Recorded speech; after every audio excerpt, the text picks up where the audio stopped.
The time is 3:03. My name is Adam Matamian. I'm serving as the zoning administrator for the city of San Clemente today. And I will call the meeting of the zoning administrator for Thursday, June 6th, 2024 to order. The first item on our agenda is to receive and file the minutes of the May 23rd, 2024 zoning administrator meeting. I have reviewed the minutes and have no recommended edits, so I will receive and file those. The next portion of the meeting is the oral and written communications. Members of the audience may address the zoning administrator on any item within the jurisdiction of the zoning administrator that is not on the zoning administrator agenda. Do we have any members of the public that would like to speak on an item that is not on the agenda? I don't know what's on the agenda, but I've seen Are you here for one of the projects that is being proposed? yeah, temporary use permit. Okay, so that is on the agenda. I'll set that here. That also has the project, so you can follow along. Okay, thanks. So just to confirm, everybody that's here is here to speak on an item that is on the agenda. Okay. All right, so that brings us to our public hearings. The public hearing process includes a staff presentation, a presentation by the applicant not to exceed 10 minutes, and public testimony not to exceed 3 minutes per speaker. Following closure of the public hearing, the zoning administrator will respond to questions raised during the hearing, discuss the issues, and act upon the matter by motion. The first item is temporary use permit 24-212. The Professional Pickleball Association Tour Pickleball Tournament at 111 Avenida, Montana. Our staff planner is Mr. David Carrillo. So Mr. Carrillo, please start, and I will open the public hearing. Yes, good afternoon. I want to start by introducing the general manager of Lifetime, Bree Stevens, and then we have Haley representing the PPA as the applicant. So as noted, this is for a 7-day special activity for a pickleball tournament at the Lifetime facility. Some background on the facility itself. The facility has received entitlements back in 2017. This included some conditions related to the outdoor sports activities and the hours being between 5 a.m. and 10 p.m. for those types of activities. It also included on-site service and consumption of full alcoholic beverages. So as far as the proposed event, it's similar to previous events that the zoning administrator has reviewed and approved in the past. The last one, the most recent, was last December in 2023. This one is different in that the previous one was a 4-day event. This is a 7-day event running from Monday through Sunday, June 24th through June 30th. Monday would only include players and no spectators. The number of spectators expected per day remains at 1,000. The hours for the events would be 7 a.m. to 9 p.m. daily.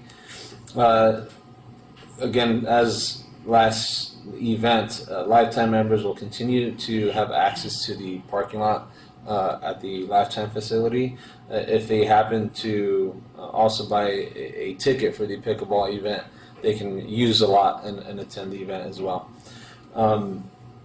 To provide additional parking for its guests, there are noting 3 off-site parking lots, 3 of them, 2 being San Clemente High School and the Clarence Lobo Elementary School.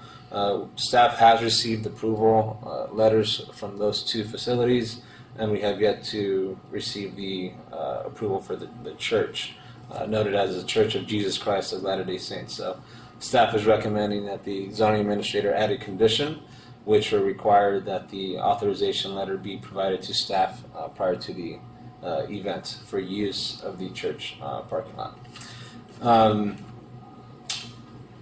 The website was, we had preliminary conversations with the applicants to go ahead and update the website to start notifying guests of the off-site parking lot. that has been done. Staff confirmed.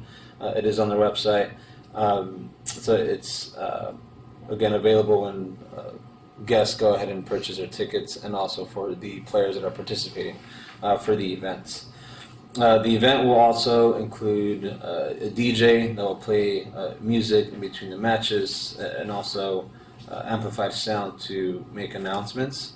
There is a condition of approval which requires that the speakers be oriented west and away from the residential neighborhoods nearby. Consistent with the conditional use permit approved for the facility, they will be providing alcohol as well through the Life Cafe portion of the development. We did have staff had conversations with the Beaches, Parks, and Recreation Department to understand potential impacts to the nearby park, Rancho San Clemente Park. They did confirm that at the moment there are no events during that time from June 24th to June 30th that would have any conflict with the events. So per the findings and the analysis and the staff reports, staff finds that the zoning administrator can make the required findings for a temporary use permit. I'll note a couple of these here. The site is suitable for the type and intensity of the use that is proposed, in that the existing facility is designed for recreation activities, including pickleball and temporary facilities. The tournament will be outdoors, and guests will be spread out throughout the 10.4 acre property. And lastly, the proposed use will not negatively impact surrounding land uses, and that the tournament hours will be less than what is permitted by the existing entitlements for outdoor recreation activities. The amplified sound will be shielded by the Lifetime building and directed west, away from the residential neighborhoods, and again as required for the condition of approval that was noted. The excess demand for parking will be accommodated by a park and ride shuttle program as well, with attendees parking at the high school, the elementary school, and the church, anticipating that approval. Additionally, a traffic management plan is also required to be submitted. There are some dates that this plan has to be submitted by in the conditions of approval. That'll require a review and approval by the Public Works Department through the encroachment permit review process. So in conclusion, staff recommends that the zoning administrator determine the project is categorically exempt from CEQA and approve the project with subject to conditions. And again, I'll note that staff is recommending that the zoning administrator add the condition to require the authorization letter from the church for use of that parking lot. And that concludes my presentation. Thank you, Mr. Carrillo. Would the applicant like to make any statements? No, I think, there was, in our special activities permit process last year in December, I think there was a lot of concerns raised regarding traffic and parking, and making sure that we notify the master Rancho San Clemente HOA. And I believe that the event in December of 2023 went, much more smoothly than the event in June of 2023. So we're, each time we're holding these, we're getting better, and we're listening to the concerns, and, we're showing through our actions that we're listening through to those concerns. So I'm excited for the event. I think the event will be good, and will be even better than the event in December. All right, thank you. That's all good. Yep. Okay, all right. Are there any members of the public who would like to speak on this item? I believe this is Mr. Fred Yielding, is that correct? Right. Sir, you have 3 minutes. I'm here to first acknowledge the efforts to try and reduce the noise impact on the neighborhood by facing the speakers a direction. I don't think it's working. At 7 a.m. every morning during the tournament, I get awakened by the national anthem sung by a barbershop quartet that's extremely loud. And all during the day, there's play-by-play, there's music during pause times of the event, announcements. It's really loud. physical properties of the Lifetime in the neighborhood is like an amphitheater. They're right down on the bottom. The sound is just coming straight up. There are decibel limits by the National Institute of Health that say anything over 85 decibels is damaging to the hearing. I'm not only concerned about myself and my neighbors, but also the participants, the spectators, the players. This is damaging their hearing. And I would like to request some monitoring or some sort of methodology so that we can reduce the potential for damaging the hearing of the people involved and also reduce the impact on our neighborhood. So I have a decibel meter on my phone. Right now, if I walk outside and I hold it down at the pool where they play music, it's around 60. So that's hardly any noise at all relative to the speaker system and what they do during the tournament.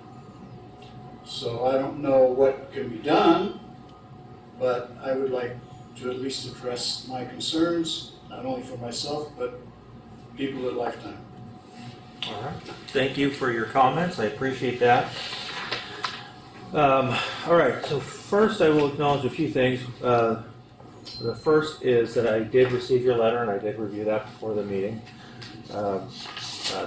referencing a letter that Mr. Yielding had sent.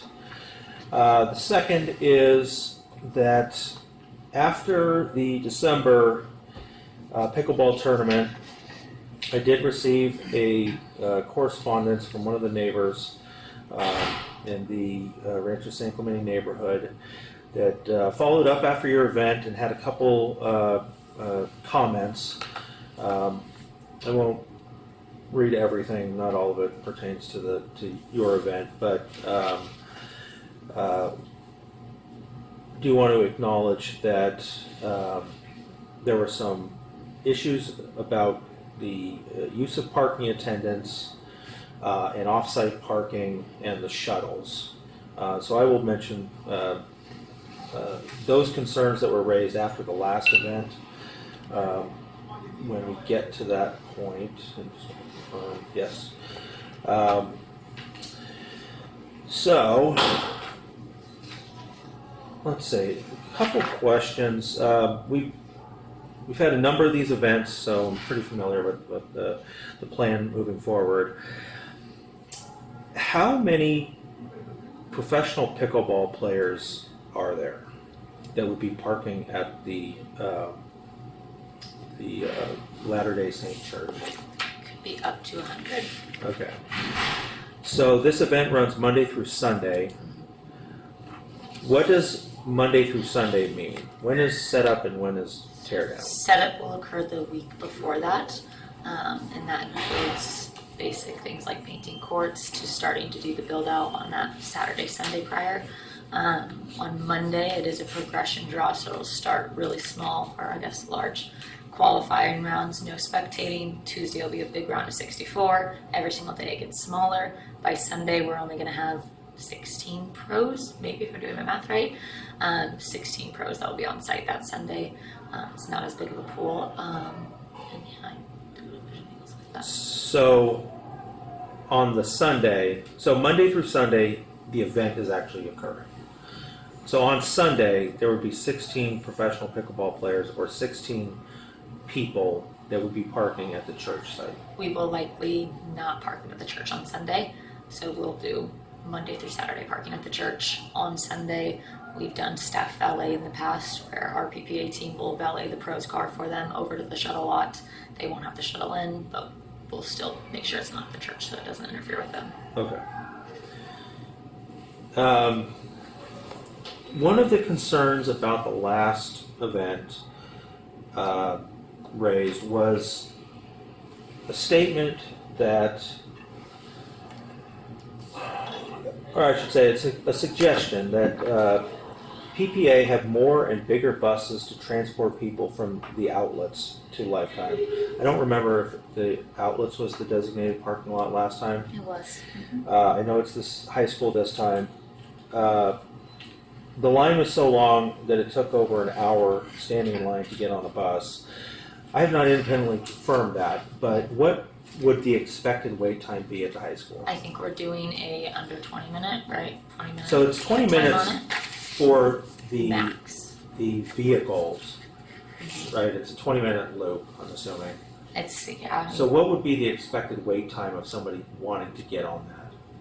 hopefully no more than 10 minutes. It really does depend and fluctuate with how many people are showing up for what. So sometimes the draws are starting a little bit earlier. There's an inflow of people, and then it goes back to pretty much nothing, and then it starts back up again. So those are the periods where we're seeing everybody wanting to leave at the same time, everyone wanting to come in. So it is kind of smaller periods where that happens. I will say we've gotten quite a bit better with our shuttle process, and we've really started to nail it down with a good company who's really handling pretty much every single event that we do nationwide. So they're down to it, and they really do understand what we're looking for. I like to say hopefully no more than 10 to 15 minutes, that it's shuttling back and forth just consistently.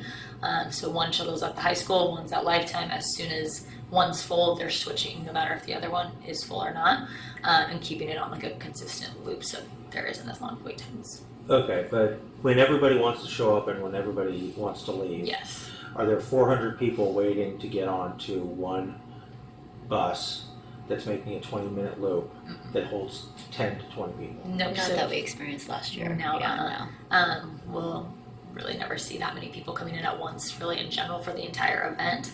We say 1,000 and that's an overestimate, and that's just over the course of the day from 8 a.m. to 8 p.m. Most people are coming in and out. A lot of it's amateur players who just play and they leave for the day, so that's not too big of a concern. And it's normally 2 shuttle buses. I think we might do 3 to also accommodate some of our staff, some of Lifetime staff. So we'll have at least 2 shuttle buses, maybe an extra supplemental van going, so it should keep the lines pretty slim this time around. Okay, so the 1,000 spectators and participants is the maximum that there would be. Yep. So like Monday, there's not spectators. Monday will be nowhere And there's close, like maybe 200 200 people on people site playing? that whole day. Yeah. Yeah, over the course of the day. including staff. Like there's no patrons on Monday. Patrons start on Tuesday. Okay, so I'm assuming that you get to the round of 16, and that would mean that there are 984 spectators, potentially. Maximum. But yeah, max. Okay, Not necessarily, but could. And not at the same time, like throughout the course of the day. okay. So would a condition of approval that requires 3 shuttles from Thursday to Sunday Yeah. work? It does Yep. not sound like Yep, Monday, I Tuesday, or I Wednesday think I are was already big planning on the days. 3 for, yeah. Okay, Definitely, yeah, Monday, Tuesday, Wednesday won't get as busy, but we could do 3 and run those for Thursday to Sunday for sure. all right. Let's see. I think that the traffic management plan worked out really well last year. The issues of people parking up on the Vista Montana, we did not hear a lot of complaints about that. When would, for this event, how far along are you with the traffic management plan? I'm going back through who we used last year, so statewide AWP. They just have to make a couple edits since school's not in session. I don't believe we need the one saying school zone, no pickup drop off along that avenue. I can't remember what it's called. Kaya, Kaya, Aguila, yep. yeah. So we won't have to do those, so I'm going to have them pull those off of that and just send us over some new updated maps essentially. And then I think we're adding 1 or 2 more message boards, maybe 3, Yeah. along some of the exit and off ramps to say parking at the high school. Okay, so today is the 6th. Yes, I The think. event is the 24th. Mhm. When do you actually plan on submitting this? I think it was the 12th was our deadline on there. Yeah, I have it I'm here. So. hoping maybe we'll get them back in the next couple days or early next week. and I'm just waiting on them to make the edits for us. Okay. I saw the I can get to it. the traffic management plan. 7.27. Okay. June 12th? June 19th, okay. 12th, 19th. All right, so when do you plan to install the Message boards and message stuff. boards? The requirement I think is 72 hours prior to the start of the event is when the electronic message boards and the A-frames have to go up. Okay. I don't know if it was the last event, but I think in previous years, the message boards had gone up before our Public Works Department had approved anything. So if if 72 hours is the requirement, then I'm fine with the 19th. But if the plan is to install the message boards even earlier to give the public notice about the event or where they should be looking for parking during the event, then that seems like it may go up before potential approval.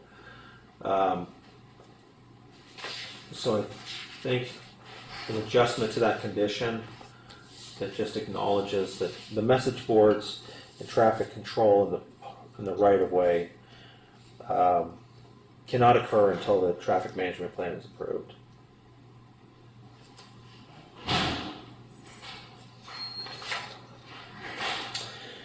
Okay. One other thing while we're on traffic. Let's see. In the years past, and specifically the last event in December, were there attendants walking up and down the street to kind of keep an eye on things? Is that part of the? We have our parking attendant as well as one of their kind of security guards stationed at the top of our driveway, helping to navigate traffic. And then we communicated to all of our members to not park on Avenida, like even though it's public parking, to recommend to park in our parking lot or shuttle from the high school, or in last year since the San Clemente outlets. Okay. Is there a way to message to the spectators that may not be lifetime members that parking on the street is limited Yes. and that ticketing will occur? Yep. Is there? Yeah, we can do that. We can send it out either via email or we can put it in the event description somewhere on our website so that when they're purchasing tickets they see it. We do have a new feature on our website that gives parking information underneath our venue tab, so we can compile everything in there and have just one central location for people to look. Okay.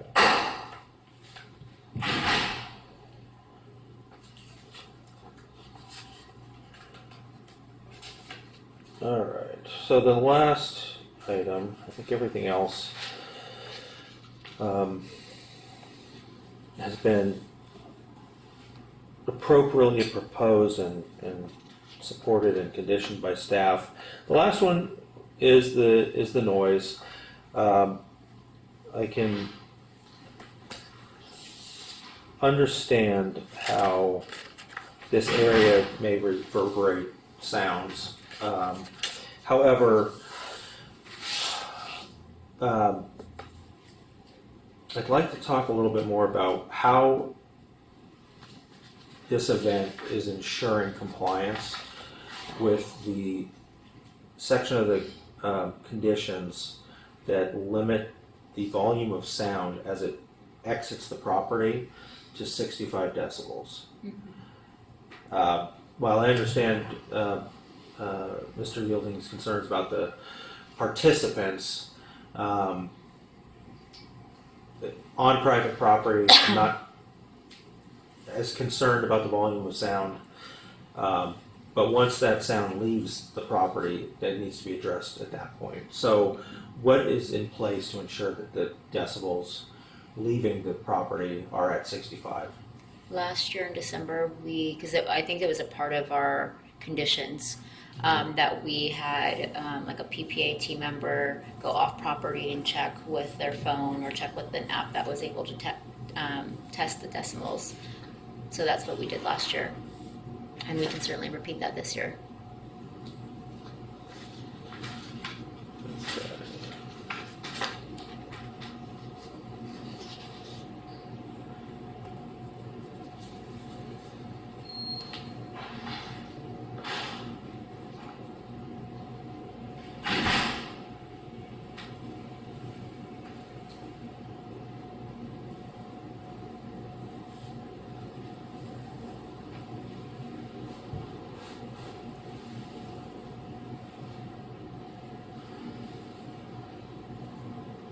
When will the sound system, is the sound system already installed? Is this something that Lifetime has, or are these special? It's a separate PA system and When is speakers. that going to be installed? Those installed probably over the weekend prior, Saturday or Sunday. They won't start being used until probably Tuesday.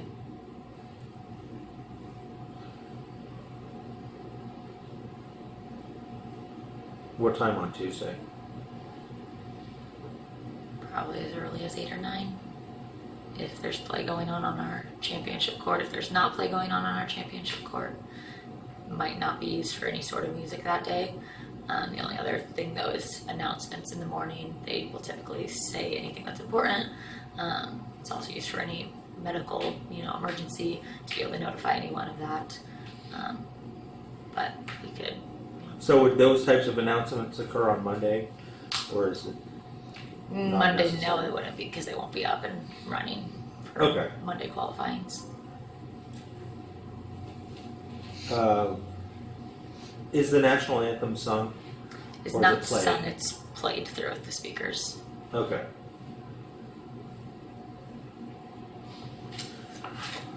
And the event on Monday, will it be 7 a.m. to 9 p.m.?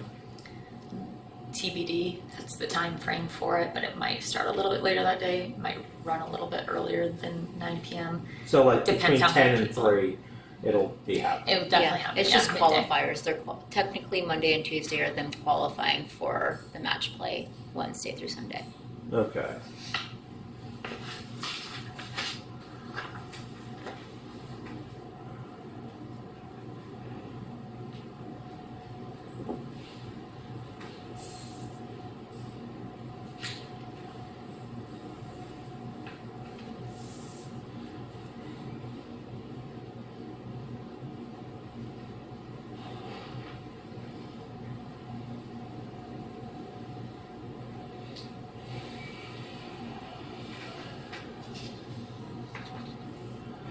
Okay.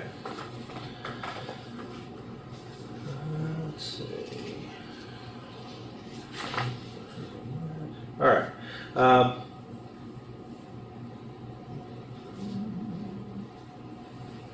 Okay, that's all the questions that I had, so I'll close the public hearing. And thank you for all the information. So I reviewed the record, I've reviewed the resolution and the staff report. Thank you, Mr. Creo.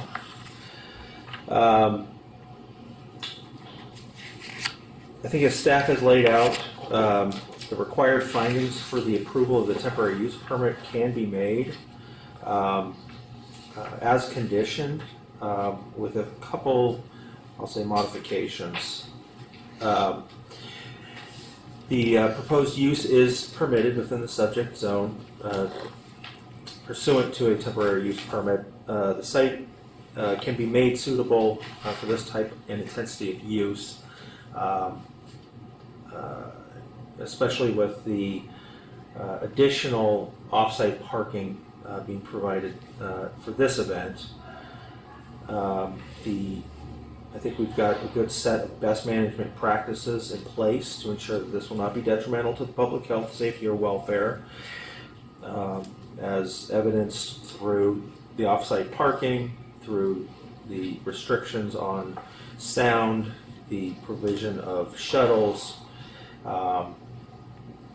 and the parking or traffic management plan.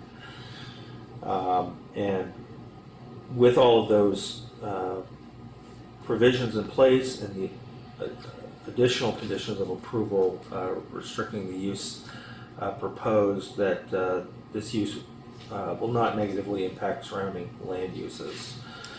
So I'll go ahead and determine that the project is categorically exempt from the requirements of CEQA pursuant to CEQA guidelines section 15304, and adopt resolution ZA 24-009 approving temporary use permit 24-212 for the 2024 summer PPA Tour pickleball tournament with the following modifications.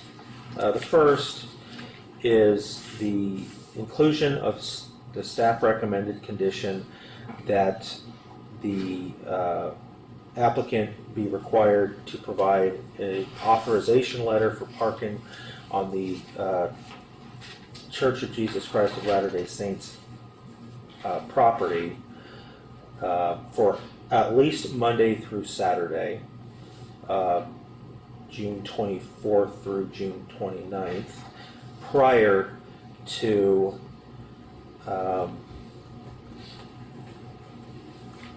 the activities beginning.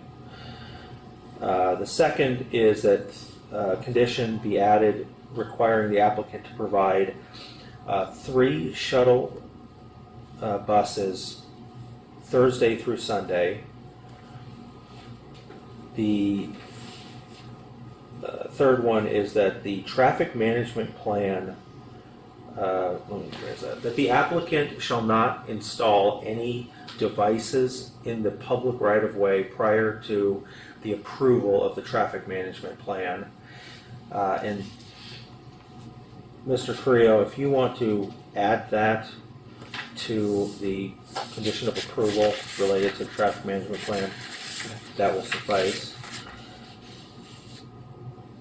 I'd like to include a condition that, this is the fourth item, to include a condition that requires the applicant to provide notice about the parking restrictions on the streets within the Rancho San Clemente area, Vista, Montana, and Calle, is it Sarmentosa? That's in Forster. Montana? Okay. The one that runs up by the park, park. Calle Aguila. Yeah. Yeah. So in those areas, that just a notice that ticketing will occur and that parking needs to be in compliance with posted signs. And then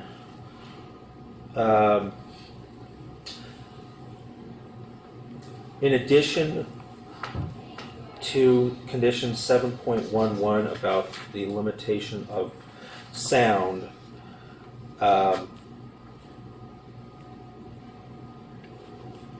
think this can be added to 7.11. A requirement that the applicant contact the city's code compliance division on or about June 19th to schedule a time for code compliance staff to meet with the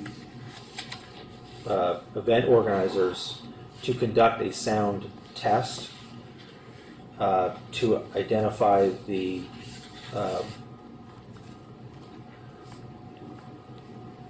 I'll say the calibration of the sound equipment such that the requirements of the decibel limits are not exceeded during the event, and that based on that test the applicants will not increase the volume of sound beyond what is determined appropriate at that time.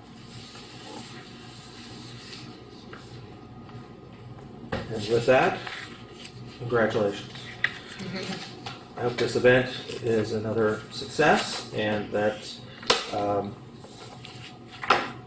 it remains as unimpactful as it demonstrated it can be last December. Thank you very much. Are you bringing a blimp? I do not believe the blimp's coming in. That was pretty cool. Pickleball and a blimp. Who knew? We're waving. Yeah. All right, we got another public hearing item for public hearing project 24-135 for Foundation Pilates at 1502 South El Camino Real. Lexi, I'm not going to attempt to pronounce your last name, but if you'd like to do so for the record, I encourage you. Sure. Good afternoon, you guys. Thanks for coming. And I'll open the public hearing. Oh, sorry. Nope, you're good. Please go. Excited. I'm Alexia Grzinski. I'm going to be addressing your public hearing process for Foundation Pilates. Okay. Just a little background on the project. As you said, it's located at 1502 South El Camino Real, on the corner of South El Camino Real and West Avenida Valencia.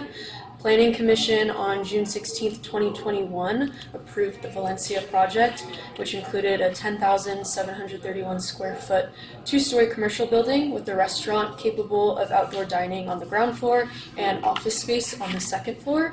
The applicants are requesting a minor conditional use permit to operate group Pilates instruction as Foundation Pilates in the 1,032 square foot office space on the second floor.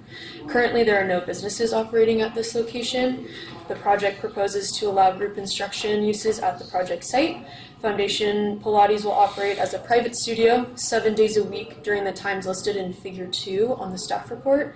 Foundation Pilates will also have a maximum of 8 clients and 1 employee at any given time.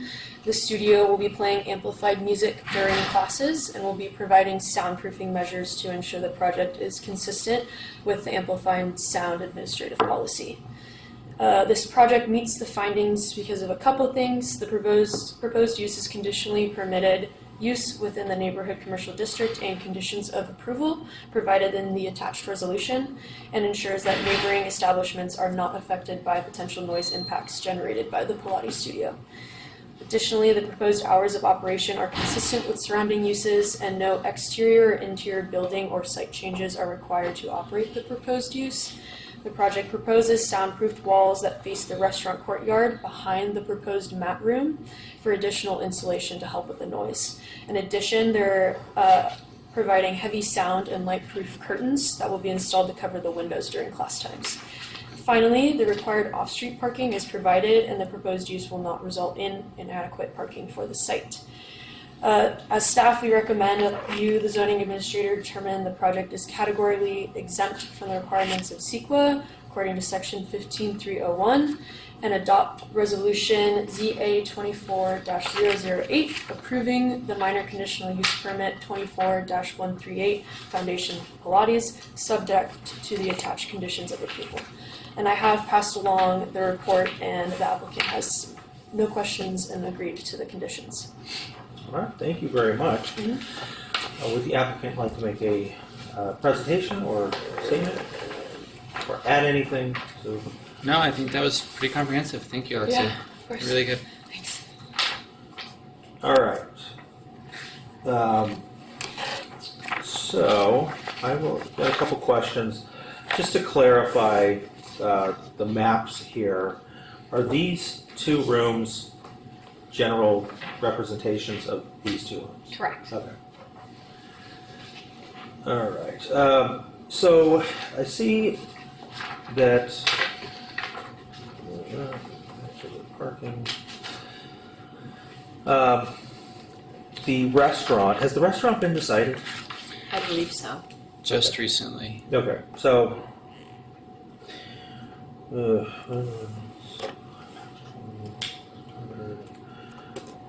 it's 95. So the restaurant's going to propose 95 seats, which requires 19 parking spaces.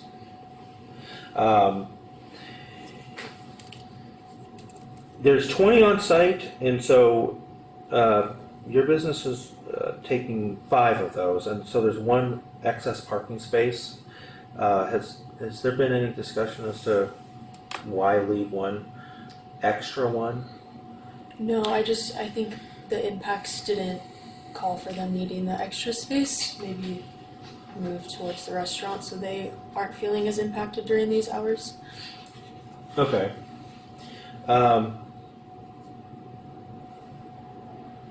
So the use will be one or the other, correct? Correct. How many instructors are on staff? Is For it now, just- it's just myself. Okay, I will hire more instructors, but it's just one instructor teaching at one time. okay. Is there any concern about leaving one of these spaces unused at any given time? No, they have different uses. Like the reformer room will have machinery that can't be moved at all. So being able to have the two different spaces that offer two different things, we'll have like meditation classes, some yoga sometimes in the mat room because it'll just be a mat space, so it's more multi-use. There's not a concern that I have leaving one of the rooms in use. Okay, because of how the parking is set up, you'd be limited to only using one room at a time. Yeah, And that's what we had planned. over time, we see things kind of change, and then parking becomes an issue. And so I hate to have situations where, in order to make this pencil out, you have to do something that doesn't comply, Right. which invariably turns into a code compliance violation. It really wouldn't work to have them run simultaneously anyways, just with the nature of the two classes being quite different. One having some music, the other one typically being quite quiet and, Right. you know, I so. wouldn't want loud music and a microphone and then meditation in the other room. Okay. Okay, so as long as you're aware of that and Yeah. that it may be difficult in the future to operate both at the same time if you want to.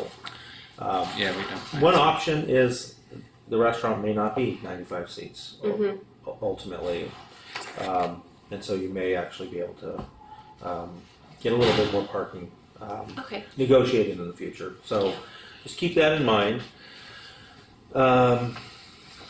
Let's see. As far as the amplified sound, you've got. Are the walls soundproof now, or are they going to be? No, so there's a wall that's going to be installed between the mat and the reformer room, and that's the room which will have the soundproofing, and then the mat room is in front of it, so a whole other kind of room with walls blocking the sound, and then the wall to the right, which attaches to the reception, will also be soundproof. So basically, the side that faces towards any homes is soundproofed. The side that faces towards the freeway is not, but we didn't think that would be much of an issue because it's literally just a road and a freeway, which I think would probably be louder than whatever we could play. Well, and it's the exterior concrete walls as well. So Yeah. they are, I think, by their nature. We do intend to have the heavy curtains there if there's ever an issue for any reason, but because of the direction and the exterior walls, we didn't think it would be a problem. Yeah, so I visited the site, and I should say I visited the site. I have not received any public comments on this. However, I wasn't able to access everything, of course. So, are the doors or the windows on the upper level outside the mat room? Is that an accurate representation of how this actually looks? Yes, there's a patio there. Is there an intention to open those windows and doors? I might open those windows and doors like during a meditation class. It might be nice to have a little breeze at that time, but that would 100% be closed when there's loud music. And if there's something calm, quiet, that a breeze might feel good in that class, it might make sense to do that. We also will have like a small handheld speaker in that room for, like I said, more quiet music, but it won't be anything. There's no microphone in that room. It's not about a loud experience in there. It's more of a calming. So the mat room is the quiet room. Quiet room. Yes. Okay. Okay.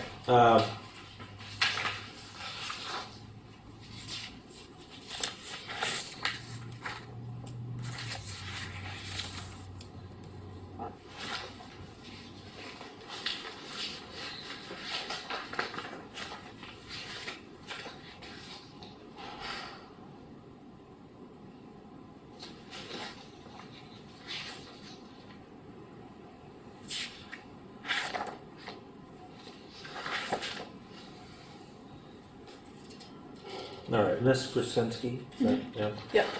Okay, so the conditions of approval related to sound include electronically amplified sound of the human voice or of live music shall not be permitted. Is that okay? Are you amenable to that? Sorry, say that one more Sorry?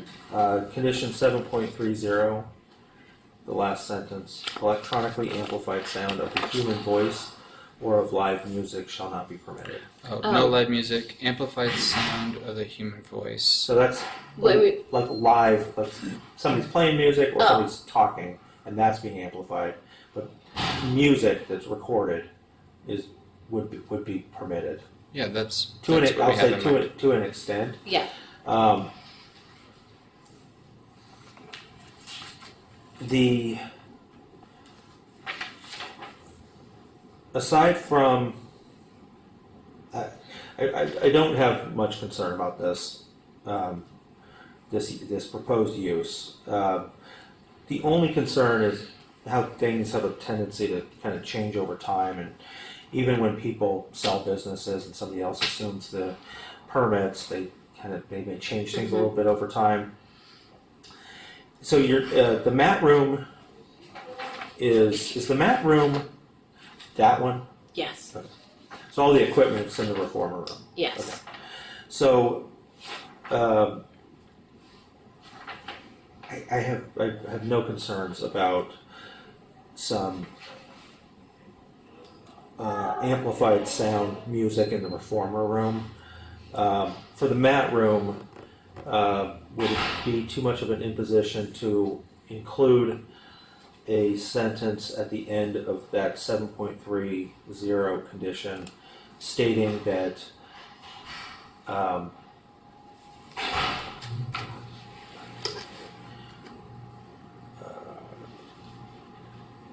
only amplified ambient background music is Yeah. permitted in the mat room? Mhm. Okay. The Met room would be about as quiet as this room for the most part. So. Love it. Sound bowls. All right. Well, I think you are in one of the best buildings in town.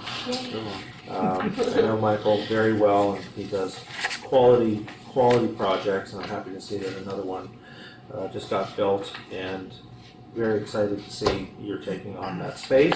Thank you. I think it'll be incredible and a great benefit to the neighbors. So, I can find where I'm at. There we are. So with that, I will determine the project is categorically exempt from the requirements of CEQA pursuant to CEQA guidelines section 15301. And because the project has been demonstrated to be able to meet the findings of approval, as we've discussed and as described in the staff report and resolution, I will adopt Resolution ZA 24-008, approving minor conditional use permit 24-138, Foundation Pilates, subject to the attached conditions of approval with the addition that I mentioned for condition 7.3. Congratulations. Thank you for working with our staff on this and for investing your money in the city of San Clemente. Thank you. We're excited about your business and wish you all the best of We'll luck. hope to see you in the studio. Happy to be here. Absolutely. Thanks so Thank much. you. We're giving this back to you? Yes. Okay. I'll grab that. All right. Just leave it put. Thank you so much. Thank I really you. Of appreciate it. course. So, what is the next step for us? Do we receive something in the mail, or is it just kind of just So there is an appeal process. okay? So once the minutes are prepared, which will be by next week, Mhm. they'll go towards the, into the packet for the city council. Once that goes through, then that appeal period is shut with the 10 days for Yeah, public. there's a 10-day public appeal period that city council can appeal any decision of the zoning administrator until those minutes are received and filed at the next meeting, which would be June 18th. Yes. Yes. And then after that date, planning staff will get a signed resolution and provide you with that Okay. stuff. I'll have a form that I will send out to you that is, you're consenting to the conditions of approval. And then we'll get your signature on that. Once I get that, I'll send you the signed resolution. Okay, great. Perfect. Yeah. Thank you so much. Very Thank you. much. Have a great evening. All right, that concludes our public hearings. There is no new business, there is no old business, and so at 3:53, I will adjourn this meeting to the next regular meeting with the zoning administrator to be held at 3 p.m. on Thursday, June 20th, 2024, at the Community Development Department, first floor community room.